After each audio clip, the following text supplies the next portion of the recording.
Hi, good morning, everyone. It's Jane here. Hope you're all well. Delighted to welcome you to this opening session at our Business Festival for 2022. We started this last year when we were all in lockdown, and it does feel like we've moved on considerably since those dark days. So it's really great to see you all this morning. Thank you for joining us.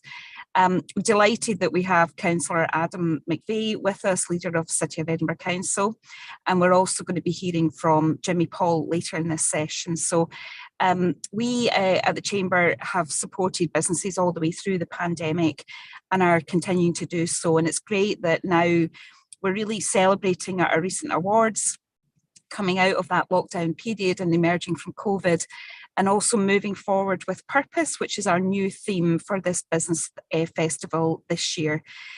So there'll be a number of sessions running. We hope you enjoy them. And unfortunately, I'm going to have to drop off today's session because I'm taking my daughter to a university open day. So I'll leave you in the good hands of Jo, our Director of Policy, and she'll take you through the session, including the Q&A later on. So hopefully everyone enjoys it, and I will now hand to Councillor McVeigh. Adam, over to you. Thanks very much, and thanks very much for the invitation again to be part of these events. These events are, I think, becoming a bit of a cornerstone for us as a city as to the conversation that we're having. It's the business community, actually, and it's obviously not just business speaking to business about business issues. It's about the fundamental issues that I think the whole city is leaning into and kicking off that conversation. The last series of events have been really successful in drawing out some of the aspirations of business and some of the concerns, but also the thing that I've taken most from these events actually is just the willingness of business to come along on the journey that I think our city is on, building a fairer future for everyone that lives here, where everybody can see benefit and opportunity within the city that they're born in, grow up in, or move to, and addressing climate change, which has been ramping up the agenda. And I'm so glad that through events like this and previous ones through the last 2 years, which have been enormously challenging, no one's going to get away from that we haven't lost our key ambitions and our key North Star of trying to make sure our city is fairer and more sustainable, and that we do everything we can to tackle climate change. I know this is not just about businesses and management and exec teams and business owners and shareholders. It's about everyone who's part of that ecosystem. It's about every employee within organisations, but it's far more than even that. It's about community, and it's about the collective that we are as a city, as a country, even as a world, and thankfully an increasingly shrinking one. Businesses thinking differently, because I think everyone's had to think differently over the last 2 years. And while I'm really pleased that we've not lost any of those real aspirations that we have as a city over the last 2 years, I think one of the things that we've actually gained in the last 2 years is an ability to break down barriers and work together to try and progress some of the change that's needed. The speaker today looks fantastically interesting, because obviously it's not just about the business community as it exists working together on those collective aims, as much as that is fantastic progress that we're making. It's about fundamentally looking at what business does and what the role of that private sector is within our economy, within our community, within our society. And I think that drive towards more, and the speaker will say it much more eloquently and informally than I will, but that drive towards businesses that have a central purpose of trying to deliver something, a solution to a problem, or on that agenda of fairness and sustainability, I think is opening up a whole range of investment opportunities to try and solve these problems, and also private sector creativity that's going to be absolutely essential if we're going to make the inroads that we need to make in the next 8 years to try and drive down poverty and drive down carbon emissions within our city. So I'm absolutely delighted to see the focus of today's event. I think this festival will be an absolutely really successful one, just as previous events have. I'm very, very grateful to the Chamber for their ongoing partnership on a whole host of things. I don't think we've ever been in a position where we've worked quite so well and closely on some of the major challenges that our city faces, and the leadership that Chamber has shown in putting together events like this and making sure that the business community are having that conversation open, frankly, and with informed expertise, I think has been a tremendous addition to the city's discourse. So thank you very much again for inviting me along to take a small part of today's proceedings, and I wish everybody all the best and hope you get a lot out of today, and I'm absolutely sure you will. Thank you. Adam, thank you so much for that fantastic and very positive introduction, which the tone of that just in itself is just great, given what we've been through over the course of the last few years. Just that positivity is absolutely what we need just now, and the opportunities that you've highlighted that are available to us is absolutely where we need to focus. So we're really delighted that you were able to join us today, and I think having you address the keynote session underlines how important the whole theme of our business festival is to the city, and the critical and leading role that our businesses and the city's business community will play in the move to a more purpose-driven economy. So thank you once again, Adam, for attending and speaking with us today. We really very much appreciate it. Thank you. As Jane mentioned, I'm Jo Davidson, and I'm the Director of Policy here at the Edinburgh Chamber of Commerce, and it's my very great pleasure to host the rest of this morning's session, and particularly to introduce our keynote speaker, Jimmy Paul, Director of the Wellbeing Economy Alliance of Scotland, known otherwise as We All Scotland. We All Scotland, for those of you who don't know, and I'm sure many of you on the call do know, but We All Scotland aims to deliver a wellbeing economy, one which is in the service of people and planet. The organisation partners with a wide range of organisations from across Scotland, ranging from businesses of all sectors to the public sector, through the flagship Allies programme that they run, to deliver meaningful, sustained change in line with the 5 We All needs of fairness, dignity, participation, connection, and nature. Jimmy has worked in a range of leadership roles across health and social care.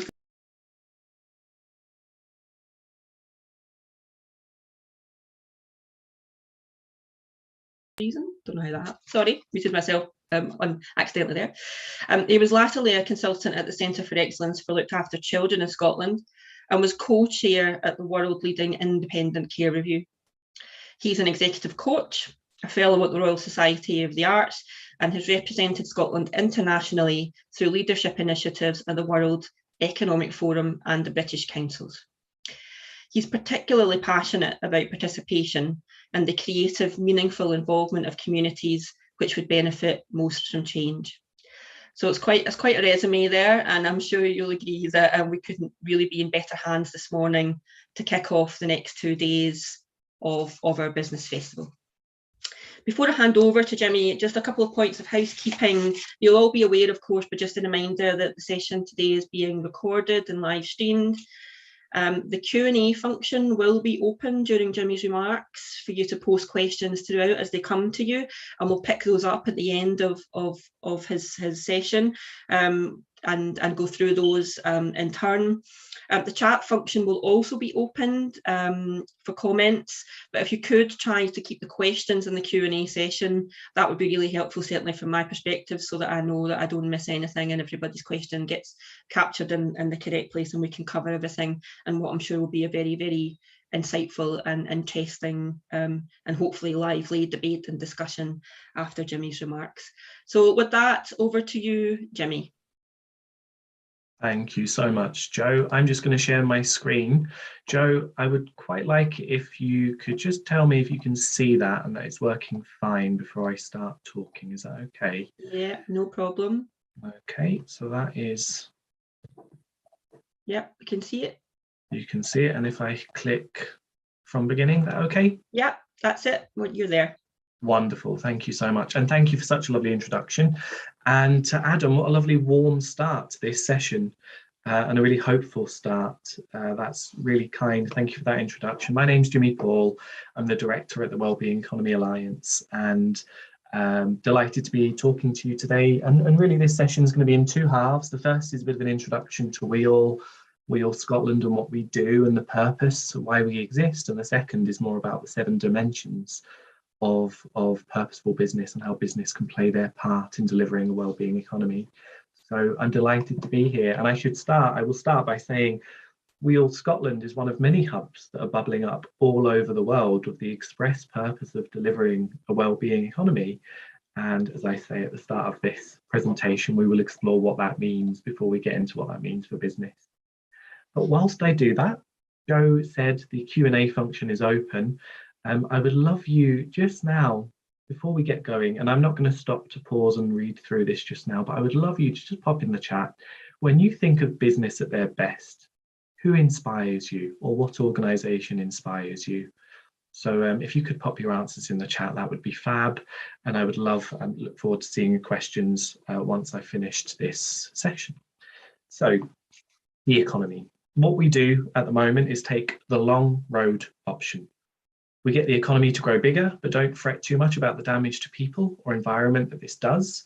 We sequester a chunk of that via taxation, and we channel some of this money to helping people and planet cope with step number 1. But this doesn't take account of the warnings from the IPCC about being in a code red for humanity. More recently, just a couple of weeks ago, they explained that we have a rapidly closing window for the Earth to remain livable.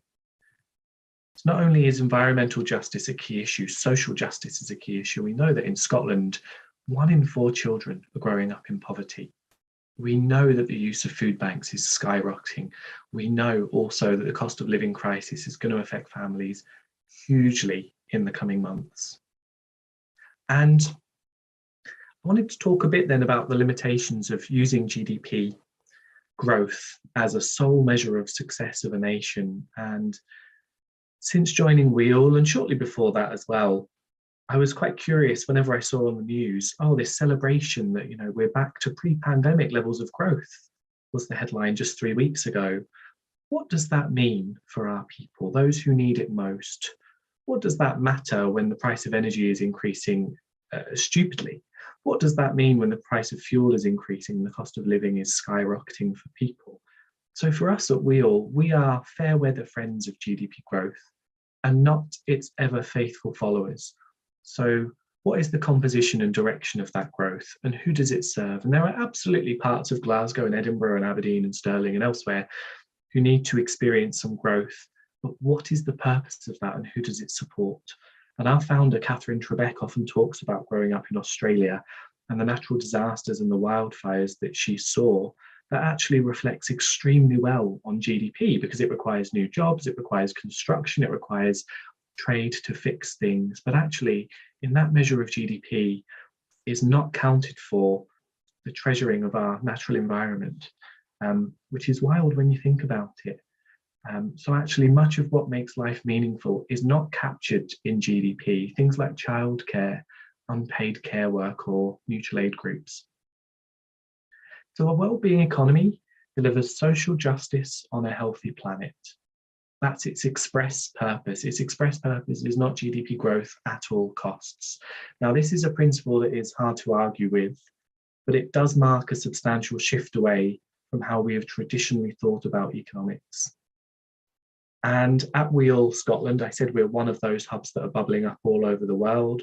We bring together, as Jo said in her introduction of what I do, allies, organisations who are committed to play their part to deliver a wellbeing economy, but also want to be part of a wider group, a wider movement to deliver that wider systems change. And we don't want to exist in 15 years' time. We want to deliver a wellbeing economy, and that's us. So we want to do ourselves out of existence. Jo introduced the 5 WEAL needs when she introduced me, and she did it really well. These have been produced from engagement with people all over the world, from cultures and religions and all of the continents, where in that you will see religious texts and rituals reflected in each of these 5 things. So extensive engagement all over the world through WEAL Global's work, which has produced these 5 WEAL needs. And these are connection, so a sense of belonging in institutions that serve the common good. And in relation to business, that will be a corporate culture that aligns to organisational purpose with collective values. Dignity, Everyone has enough to live in comfort, safety, and happiness. And with regards to business, that's about a business model that creates the means for employees, customers, suppliers, and other stakeholders to live dignified lives. Fairness, justice in all its dimensions at the heart of economic systems, and the gap between the richest and poorest is greatly reduced. And in relation to business, a business model that distributes wealth in a way that supports equity and equal opportunities. Nature, I've already touched on that. Use of natural resources that flow back into ecosystems in a way that supports regeneration rather than causing harm. And participation. Citizens are actively engaged in their communities and locally rooted economies. And in regards to business, how do we have balance and values-based relationships with all of our stakeholders? I'm going to talk very briefly about what we call at Wheel the 4 Ps of change. That Adam spoke to, just how big a challenge this is to deliver a wellbeing economy, and all of us across Scotland need to play our part, from politicians to business owners, business leaders, business staff, to public sector organisations and third sector. And when you've got 1,000 pieces that you need to put together, say in a puzzle, you start with the 4 corners. So we talk about the 4 Ps as those 4 corners. So what is the purpose of what we do? Are we preventative in how we are thinking? Are we pre-distributive so we get the economy to do more of the heavy lifting? And is what we do truly people-powered?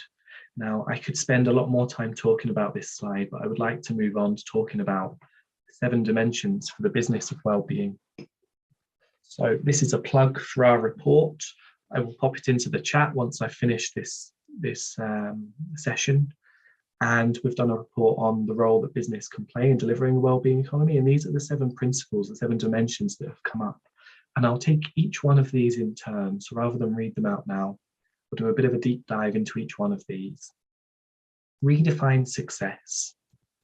Is the driving force of your business to serve people and the environment, or is it to comply with consumer demands and regulations? Now, I've got an example for each of these 7 dimensions, and the one I wanted to focus on here is Triodos Bank. They put the emphasis on redefining success in terms of their work. They're a B Corp based in Netherlands. They are very careful with who they lend money to, channeling their credit with their vision, which is aligned wholly to sustainability. And that really challenges that prevailing narrative of banking to be about profit at all costs. So that's quite different. And I'm soon to open a bank account with Triodos because I think they're absolutely fab. Business ownership and governance. Do we centralize governance to a few individuals, or do we delegate decision-making to those places where people are affected? And probably my favorite of the 7 examples is Auchrannie Resort. Before I knew about the fact they were employee owned, I went there on my honeymoon with my wife, and it was absolutely fantastic. And at the end of 2017, Auchrannie Resort on the island of Arran became the first Scottish resort to transition to a model of employee ownership. A trust now owns 100% of the company's shares on behalf of its 160 employees. New efficiency targets for the business, agreed by those new owners, created the conditions to become a real living wage accredited employer in April 2018. And while the efficiency targets helped boost profitability, paving the way for the introduction of real living wage, there was also a recognition that the introduction of the wage would in and of itself support further financial benefits. And these included lower staff recruitment costs because they have much higher retention, greater productivity, and increased occupancy from an improved reputation. So absolutely fab example from Auchrannie. And Linda Johnson, the former MD, said employee ownership will give the whole Auchrannie team a stake in the continued growth of the business. All of us will work together to build more efficient, sustainable and profitable business. Leadership and participation. Who is driving the business? Is this an individual or collective effort? And the example for leadership and participation is Lancor, which is a cooperative with 89 employees and 76 years of history. The company started off as a family business and now specialised in the production of elevation machinery and wind generators. Now in 2005, when the business was in a moment of crisis, Koldo Saratsaga from NER Group met with Lancor and offered a transition to a model of self-organisation. In a leap of faith, the employees almost unanimously decided to embrace that group's model. And in 2013, the cooperative Blancor 2000 was founded. Now, this was a radical change for the organisation.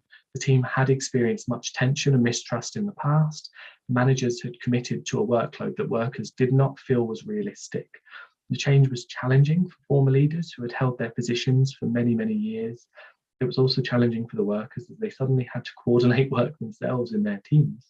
But NER Group is an association in which diverse organisations shared by an organisational model, approach and culture that fosters self-organisation. Now, the group represents nearly 2,700 employees with an annual turnover of approximately 400 million. So, community and stakeholder relationships. Are the relationships between your business and stakeholders mutually beneficial, or are they rather extractive? And the example I would love to give for this is Maroma. So Maroma was founded in the late 1970s by Paul Pinton and Laura Reddy, and is now a multi-million-dollar business with over 80 staff. This is an Indian business which sells home fragrance and body care products, incense, candles, aromatic essence, and other similar things. So the Auroraville community owns all shares in Maroma. Now, why the CEOs of Maroma are founders and follow the charter of Auroraville, along with other businesses owned in the community, Maroma's employees have the autonomy to run and manage that business. Maroma's profits are its contribution to the Auroraville Foundation.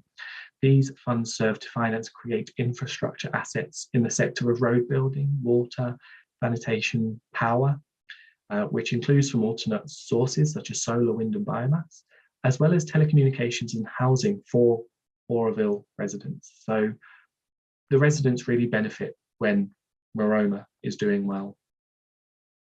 Product and service innovation. Are our products and services designed in a way that offers possibility for positive impact, which is regenerative? Or are they simply designed to minimize negative impact and sustain the status quo? Now, I've included this image here, which talks about regenerating natural systems, designing out waste and pollution, and keeping products and materials in use, and that comes from the Ellen MacArthur Foundation.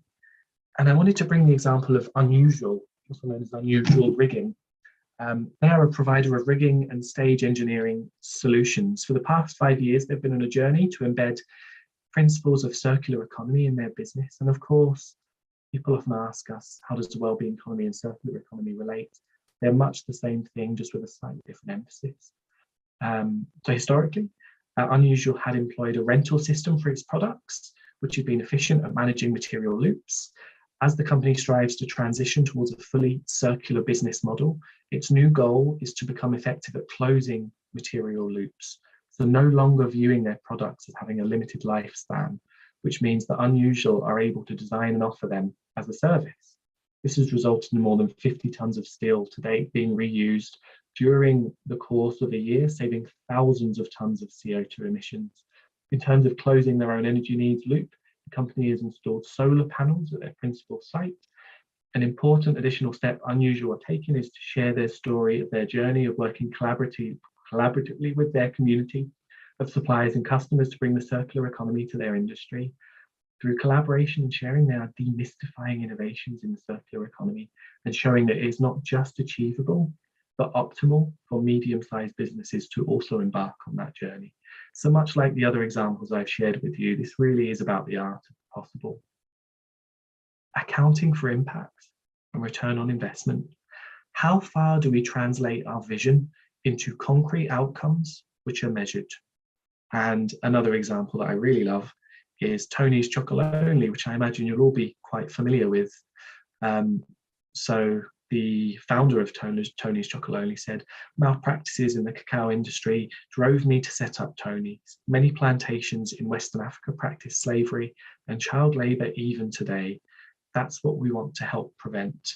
Now, Tony's Chocolonely have 3 pillars, which are, and I love these, creating awareness, leading by example, and inspiring others to act.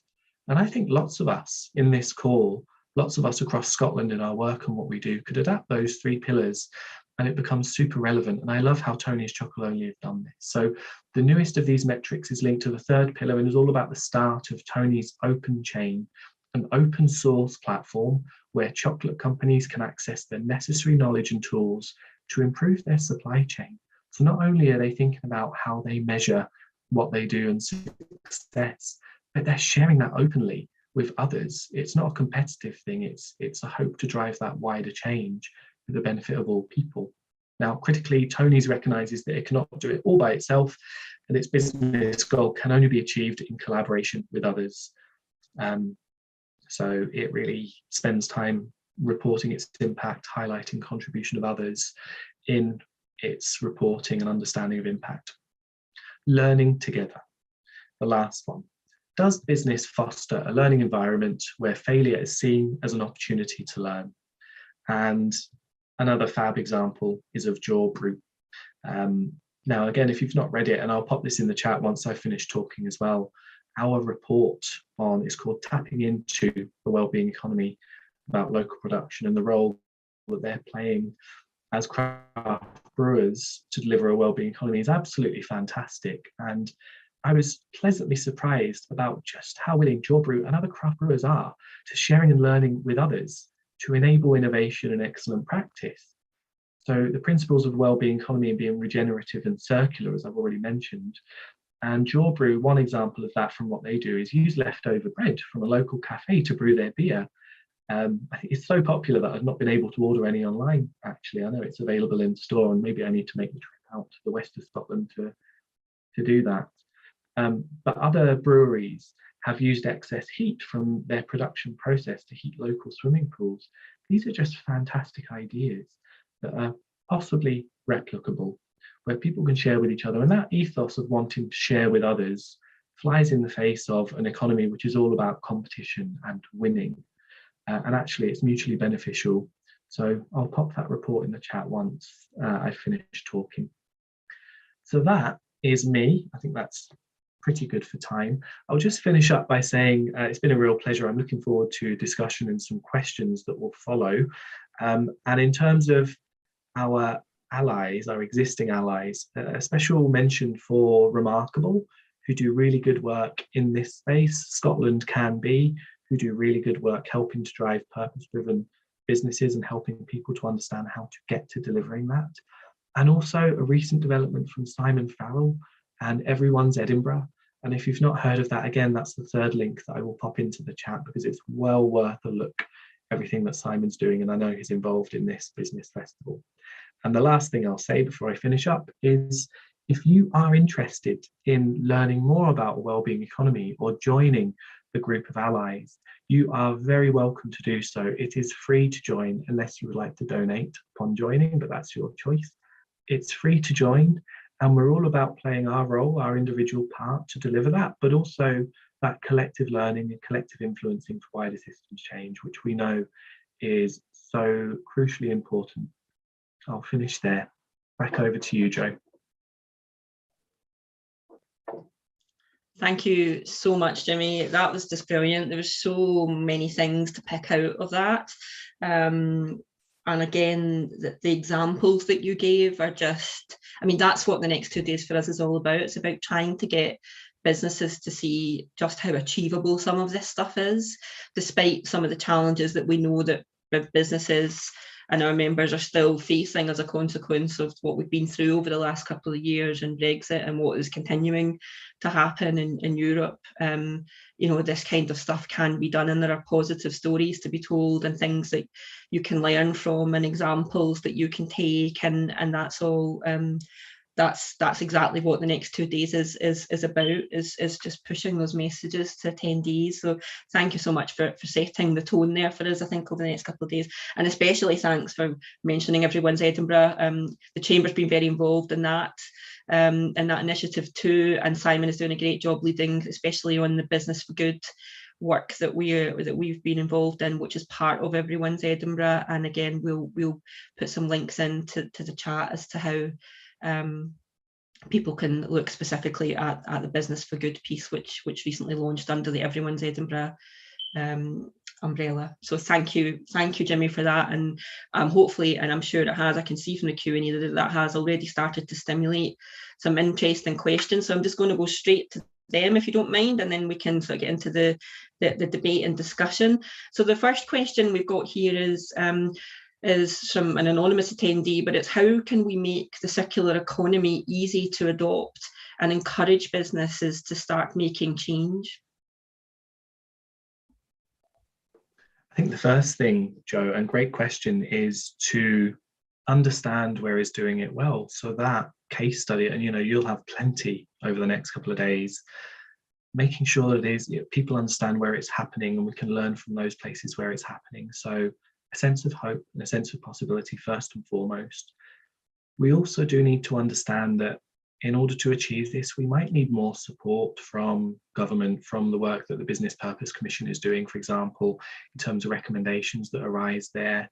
So it's a mixture of carrots and perhaps sticks. We need to be supported and have hope and the sense of where we can learn from and work together.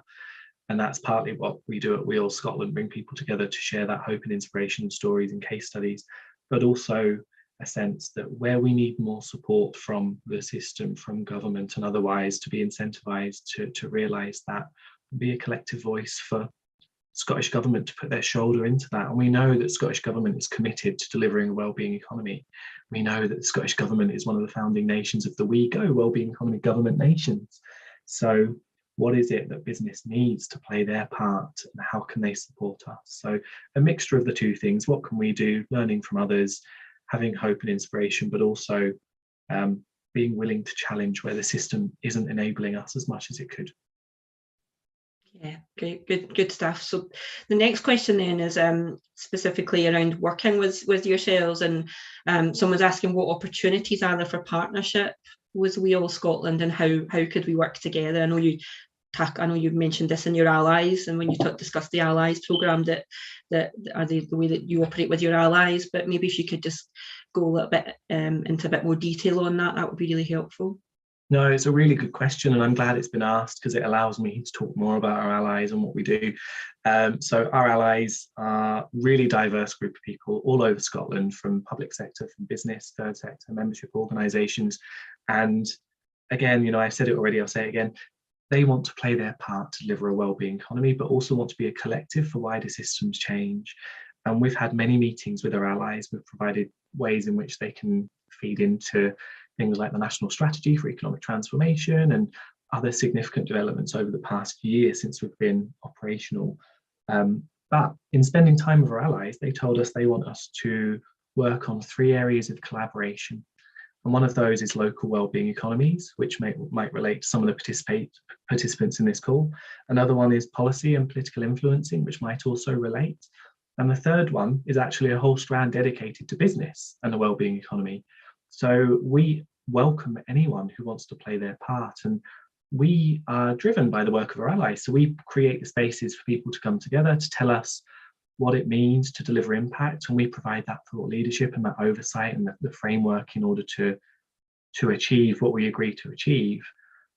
It's looking like we will host across this year a series of blogs, maybe even podcasts if we want to get creative, and provide ways in which businesses and business leaders can share their views on what they want to see from Scotland, what's important to them, or maybe even more case studies. And then it's looking like that will culminate in either a letter to Scottish Government or a white paper, something that says, we collectively believe this and we all sign this because we want to play our part, but can government do a bit more? Can you put your shoulder into this? So there's a very clear way in which businesses and people in this call can get involved. Just reach out to me. What I will do again when I finish talking just now is pop in the chat the way you can join as a member. It's very easy to do. Brilliant. Good, great plug there as well. Well done. I approve. Another question here is, how can more traditional or more corporate businesses start making changes to become more purpose driven?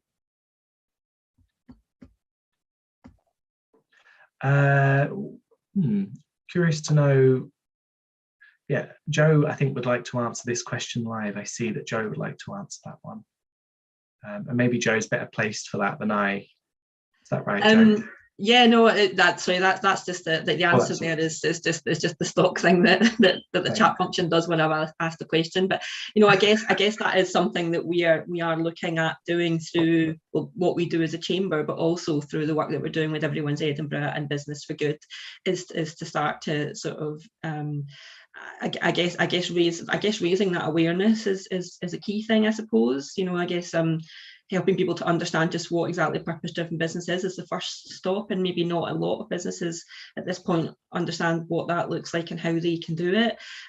We are more focused on the SME end of the spectrum rather than the larger businesses, to be honest, because the larger businesses we find tend to already have people looking at this kind of thing. They've got resources and they've got time and they've got money and they've got people and expertise, and so a lot of them are looking particularly at the sustainability issue, and they already have functions that look at that specifically. But I think we're finding that with smaller businesses, rather than the corporate businesses, that purpose-driven piece is something that maybe smaller businesses don't feel applies to them, but actually it does, and they don't feel like they've got the resources or the expertise to make changes, but they do, and so it's just trying to encourage and support them and guide them and show them the journey they can take, the support that is available to them to help them to make that journey. But I guess maybe is there something that you guys at We All Scotland are doing? I think particularly in terms of that broader awareness piece and the understanding of what a purpose-driven business is and how people can get involved. That would maybe be useful to hear a bit more about. Yeah, sure. And sorry, I got confused with the tech there. I wasn't sure what was going on. So ignore that. So I will cycle back to the actual question then about corporate and bigger businesses. And that really, the point to stress here is the role of that first dimension that I spoke about, redefining success. Because everything else really, all of the other 6 dimensions filter out of that. And what is it we agree is success in terms of what we do? Is it growth by a certain amount, or is it actually an immersion into our communities, the feedback that we're getting from those that we exist to serve, or our customers, or whoever? We are working with 2 organisations at the moment to help them redefine success. And one of those has created a theme of work, what they call the upstream mindset. So again, similar to the circular economy principles, how can we develop ways of working, ways of investing, ways of purchasing and procuring that do think and act more upstream and are less wasteful and actually have our customers more in mind, alongside, of course, the need to be sustainable as an organisation. So I would say, to answer that question, a heavy focus on redefining success is key. Brilliant, thanks for that. And I'm going to jump here because Simon has asked a question, which is Simon Farrell, which is actually quite aligned with the conversation that we've just had and the answer that you've just given, which is how can we make the idea of the wellbeing economy more broadly understood and tell people about Scotland's ambition in this area, especially across the business community? So I guess there's similarities there with what you've just said and how you would go about that. Yeah, I think so. And I think also, we're a tiny young organisation at We All Scotland, and we can't do all of this on our own, nor should we. So it's so important that we work with others that are playing their part, they have a platform, but also, as you say, Simon, that people understand, because there are lots of different, people talk about inclusive growth and the circular economy and the wellbeing economy, and just being clear that those are much the same. We talk about a picnic blanket of lots of different ideas on that picnic blanket with a slightly different focus. Wellbeing economy is not one that seeks to be exclusive. So it's just making sure that people understand what the term is, demystifying that term, helping to bring it to life through lots of examples. And I suppose in terms of what we do, we want to spend time working with all government portfolios and those that work across those. We want to spend lots of time with business to help bring this to life to business. Similar with things like community wealth building when you come to local wellbeing economies and bringing this to life for public sector organisations, for example. They're really just spending time with sectors all across Scotland, helping to contextualise this. And that makes this challenging. And this is another thing that we're focusing on at We All Scotland as well, because you don't want to go out and preach to people about this is what it is. You want to co-produce meaning according to the principles of what a wellbeing economy is. So those principles brought to life for many of the businesses represented and participating here today will look different to what I've spoken about, but spending time doing that and understanding that will help bring it to life for you. So that's what we seek to do. And also, another one of our focuses is making sure that quieter voices are also heard. And by quieter voices, I mean those that are typically not listened to, not heard in decision making, in boardrooms, in spaces where businesses are leading. And it might be those with disabilities, those who grew up in the care system, those from different ethnic groups, for example. So I would like to see a really concerted effort around that from the activity of businesses as well, that what I call the quieter voice. Mm-hmm. Yeah, no, that's really powerful, isn't it? Very often, and that I know it's a sizable proportion of the population, such that that those voices should be heard and should be given credence in this debate as well. Absolutely. I've got a question here around incentives. So, what sort of incentives do you think it would be useful for Scottish or UK government to provide to encourage the shift towards a well-being economy? The easy answer would be tax incentives for different activities. That's a kind of straightforward, basic answer. But I think we've heard from so many businesses, especially startups, especially cooperatives, especially employee-owned businesses, that say doing this is so difficult. And it's only when we got to a point of serious profit that we were able to think about net zero, to think about how we're owned, to think about different structures of organising ourselves, and that are in service of a wellbeing economy. And that's not ideal. We need that to be incentivized from a much earlier stage, and incentivized financially, yes, but also again through the art of the possible, through a sense of mentorship and peer support from others. So I would love to see, whether it's through Wheel Scotland or elsewhere, much more peer support for each of those things: social enterprises, community interest companies, etc., who are existing to not just drive growth at all costs, but to serve those people. So that's some of those things that come to mind to answer that question. There might be more at another time. I've got to say, business I love and I'm learning about all the time in terms of a wellbeing economy, but lots of the time I think I'm asked questions that I would want to push back to other people and think, let's have a discussion about that, because you have the answers. We're not the experts, you guys are the experts. Sure. Yeah, and do you feel, because I think this is something that we're so one of the big things we're looking at as a chamber as well is the just economic transition, and we're supporting a large scale piece of work that the City Council is leading on, looking at net zero, because obviously, as you know, we've got the target by 2030, and the chamber is specifically leading on the just economic transition element of that piece of work, because obviously it's huge. Do you feel that there is a kind of tipping point coming where businesses now see that this is not just a nice thing to do, but something that they are going to have to do in order to remain competitive, to attract the kind of talent that we know is a struggle for most people to attract at the moment? Do you feel that we're there yet, or do you feel like there's still quite some way to go before we get to that tipping point, as we call it? Great question. My sense of that changes depending on what day it is, to be honest with you. Sometimes I spend rooms in spaces with people where I feel really optimistic about this, and people understand that this is profitable for them. It's good for people, it's good for planet, it's a no-brainer. But actually increasingly trust is such an important currency in the world that we live in today. Much more so than it was 50 or 60 years ago, that's for sure. And there are times then, conversely, when I hear that people are opposed to this idea, that it threatens their existing models, that they're quite powerful voices, and that's a real shame. And of course, how we challenge those in those positions of real power and influence will take time.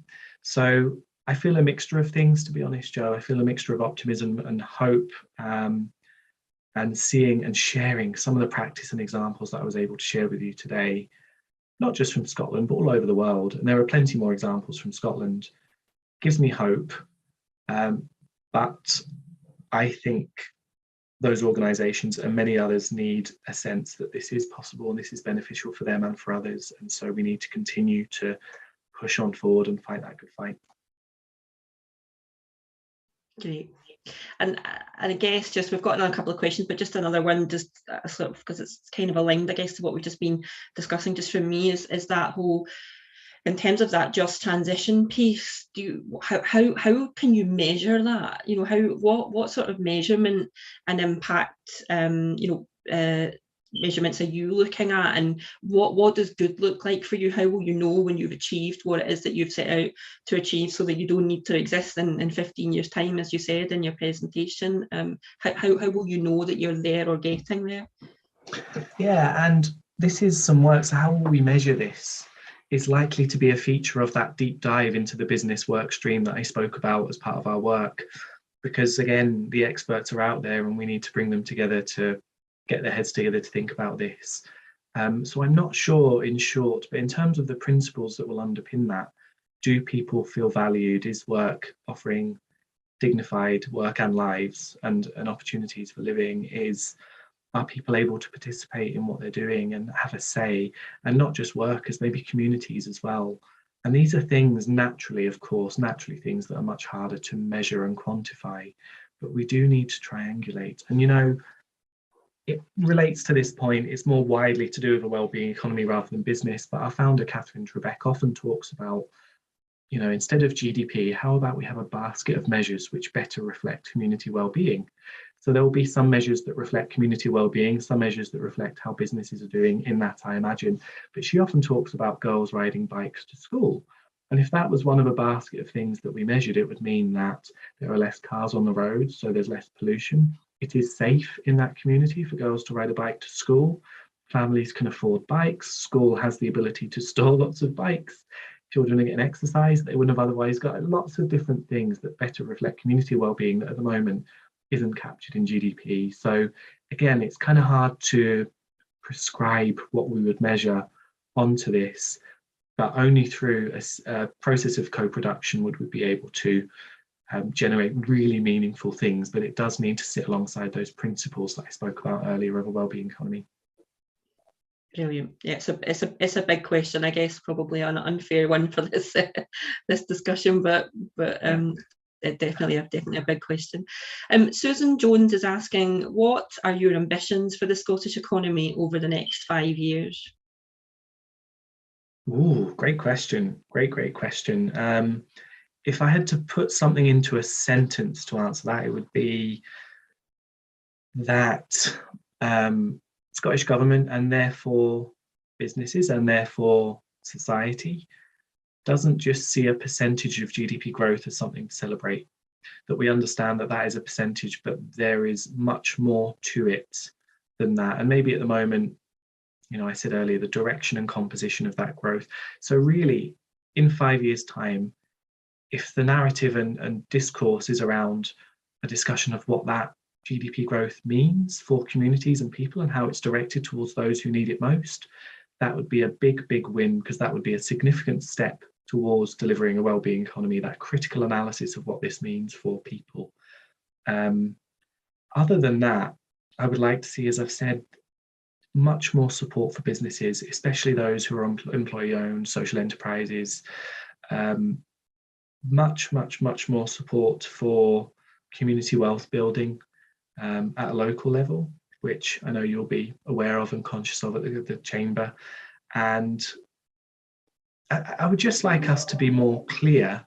So the National Strategy for Economic Transformation, for example, there are some great parts to it, and there are some really, it's a shame. Some of it is a real shame, because converse throughout the report, there's lots of talk about growth, again, with no sense of what it means. Growth is a means rather than an end to achieve something else, an end rather than to achieve something through its means.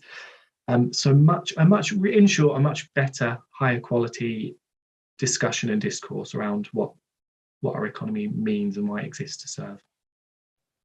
And I guess a link to that would be a little bit more on the how. I think that people are struggling with the how at the moment. You know, the ambition is there, as you've said, the willingness is there, some of the understanding is there. Yes, we have a little bit more to do on that in terms of in the broadest possible economic sense, but I think something certainly we hear as well a lot is it's the how. You know, a lot of particularly smaller businesses, they just want to be told what to do because they just don't have the time and the resource and the expertise in-house to and they're too busy, particularly at the moment, sort of trying to, you know, make sure there's enough cash in the bank to pay wages at the end of the month, you know, and they've got very, very immediate priorities. So it's the how piece, you know, and I think and really happy to sort of get involved and support the work that you're doing on that side of things as well, which I know will be helpful.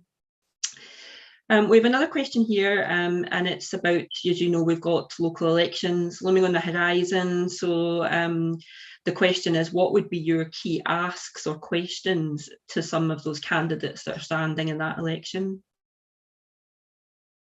Another great question. I think the first would be, and just to give you an insight, we are the convener of a cross-party group on a wellbeing economy for Holyrood. So I think the first question I would ask is, what are you doing and what will you do for your constituents to deliver a wellbeing economy?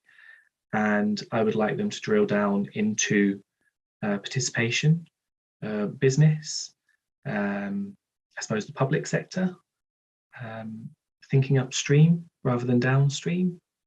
So I would ask that, and those questions would be follow-up questions around the specifics of that. Yeah, that in short, in a sentence, Joe, would be what my focus would be, because you'd want to understand. I think one of my worries for this, so I used to work at The Promise, which is the independent care review's output, and it was a fantastic piece of work where we secured cross-party support for what we did. And what concerns me now, 2 years on from that report being finalised, receiving cross-party support, a 10-year implementation plan, is some political parties trying to score wins over one another about its delivery. And actually, we need all people and all political parties behind this unequivocally. Cross-party support is absolutely key. And no games to be played with this. You know, we need people to understand what this means. So I suppose another question would be, what do you understand by a wellbeing economy? And to help our politicians understand just how important it is for all of us. Yeah, absolutely. I think we've all got quite a long series of wish lists for the incoming administrations coming that will be in place after the 5th of May. We're actually doing a hustings event as well. So some of these messages we'll be putting to potential candidates ahead of the election. You know, I think our view is, you know, the recovery will happen on their watch, and this really important piece of work will happen on their watch. So, you know, we need to hold people to account and work collaboratively with them, as you say, obviously, but also make sure that they deliver for the people that are electing them and putting them into that position. So we're very focused on that as well, and happy to carry some of those messages through into that work too, Jimmy, because it's so incredibly important. We don't have any more questions in the chat, and I guess time is moving on. I don't know if there's anything final, Jimmy, you'd like to say, or any sort of final comments or asks of our audience today that you'd like to make before we kind of sum up and close? Yeah, very quickly, Joe, just to say a massive thank you for having me and having Real Scotland along. You'll see in the chat that Sarah Dees and I have been posting different links to Real related things, but also some external things as well. So please have a look at those. And just one final, I'll just say it once more. You are very welcome to join as an ally if you would like to. You're very welcome to get in touch with me. My details are on our website. Let's work together to really put wind in the sails of this movement. It's so important. And I hope the rest of the festival goes really well, Joe. I'm sure it will. Thank you. Thank you so much, Jimmy. And yeah, there are quite a few links in the chat from various people. Please do check that out before we close off today. There's also a link to our panel discussion this afternoon where Richard Lockhead, MSP, as Minister for Just Transition and Fair Work, will be joining us. So you'll have an opportunity there to ask questions of him and his fellow panelists. So please, if you can attend that session, please do. Can I then just close off and sum up by thanking Jimmy most especially for his time today and for your input, Jimmy, and for giving us much to think about. I mean, I really loved the specific examples that you've given in that presentation, and I'm definitely going to check out some of those organisations, because some I'm more familiar with than others, but those stories that you've been able to tell us about those businesses and what they've been able to do are just so inspiring. And I think, you know, there's much that we can learn from all of those businesses, and I'm sure many of the others that you deal with and many of your allies.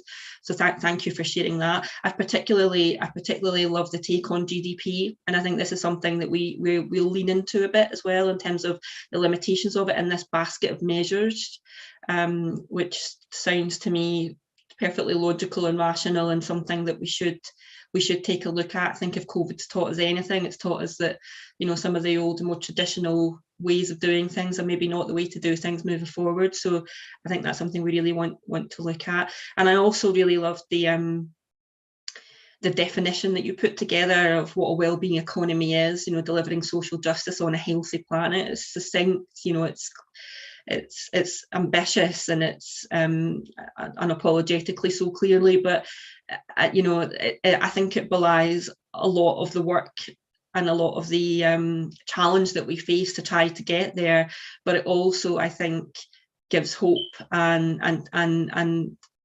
sort of underlines the opportunity that exists for us all. And I think this is, again, a message that we're keen to push generally, but certainly over the course of the next couple of days, is that everyone tends to look at these things as a challenge, and I don't have time, and I don't know what to do, and I don't have the resources, but actually the opportunities that exist in this space for meaningful, sustainable growth for business are there and are great, and, you know, something that we really want to lean into and want to make sure that we get that message across. So thank you once again, Jimmy. It's been so insightful. It's been a great session to kick us off. Honestly, we couldn't have asked for better. And we will heed the call to get engaged with you. I'm sure others on the call will do the same. Can I thank also all of our other speakers today? So Jane and Adam, although they're not here with us anymore, thank you to them for welcoming us, and particularly Adam for setting the scene. Can I thank the Chamber team who've worked really hard to put all this together? They're just at the start of their 2 days, so I'm sure it'll all go well over the course of the next couple of days, but they've put a lot of work into pulling all of this together, so thank you to them. And can I also especially thank all of our attendees today, everyone, for your time and attention. I know 9 o'clock in the mornings become a sort of time when people are not necessarily ready to jump on into meetings, but thank you for coming, thank you for your contribution, thank you for your great questions, and thank you for putting all the links and things in the chat so that we can carry on this conversation after the session closes. And as has been put in the chat, we've got another session this afternoon, and there are still spaces in some of the sessions that we've got over the course of the next couple of days, so please go to the Chamber events page, have a look at what's on, and hopefully we will see you at more sessions over the course of the next couple of days and in the future. So on behalf of the Chamber, thank you again for joining us. Thanks to Jimmy and all of our speakers.